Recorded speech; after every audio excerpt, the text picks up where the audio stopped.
Hey folks, it's CoJo here. Well, you know what that means. We're in the car, so you know we're about to have a car talk. So if you read my last book, Calls to the Peak, Craving the Pit, you know, chapter 3 was about still waters, and it really kind of sort of was about still waters, but anyway, in case you were wondering, yes, I really did meet the lady in the not the beauty shop, at the allergist, and she decided to share her story with me. You know, it's just kind of bizarre, kind of amazing, but you know, that's how God works.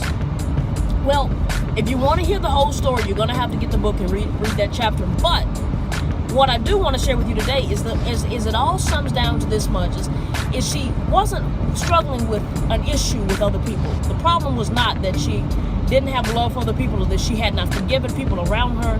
The problem was that she could not forgive. She had not forgiven herself.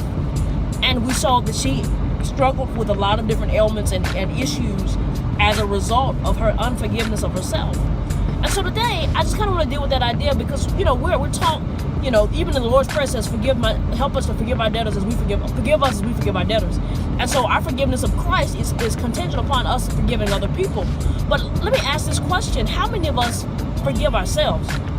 I know I rebounded real hard, was in a relationship that was really embarrassing. I'm still embarrassed to tell people about it today.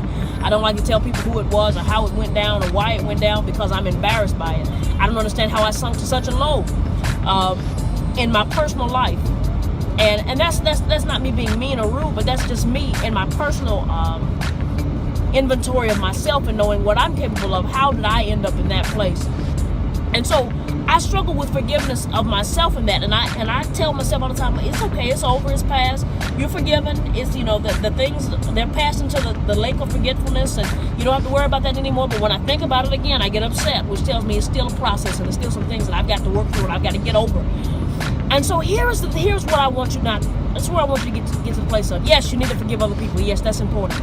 Yes, it doesn't matter how bad they hurt you or how far they took you. If you didn't want to go, I'm sorry if they did some heinous things to you. But the important part today is that you forgive people. But on top of that, I want you to work on forgiving yourself. You know, we make mistakes. We go places we're not supposed to do. We mess ourselves up. We set ourselves back. And then we have nobody but to be angry with but ourselves. And yes, in a season, you do need to be upset with yourself to get yourself to the next level. Hey, I should not have done that. How in the world did I make that mistake? Oh my God, I can't believe that. But 10 years from now, you cannot be holding that against yourself. I don't care if you made it to where you want to make it or you didn't. If you keep that unforgiveness in your heart towards yourself, how are you expected to excel on a different level? If you can't trust you, come on, you got to trust you. And you know, I think that's simple to some of us, but it's complicated to others. Because the reality is that if you can't trust you, there ain't nowhere you can go. You can't sleep at home, you can't go anywhere. And the bottom line is that nobody knows you like you. Just like nobody knows you like God, nobody knows you like you. There's a peculiar relationship that you have with yourself. And if you can't trust you because you haven't forgiven you, baby, we got to spend some time alone and get ourselves together.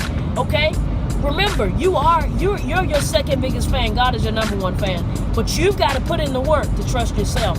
Yes, you make mistakes. We all have. We make things that we're embarrassed to tell people about. I'm still embarrassed. And when I tell somebody about it, I'm telling them for their betterment, because I'm sure they're not telling them for me, because I don't want to hear the story no more. I'm upset about it still. But we've got to get past that place. We are better than that. There are so many more things that God wants to do for us, but we've got to forgive us before He can do a work in us. All right. Y'all be blessed. Until next time, this is CoJo on Mildly Wild.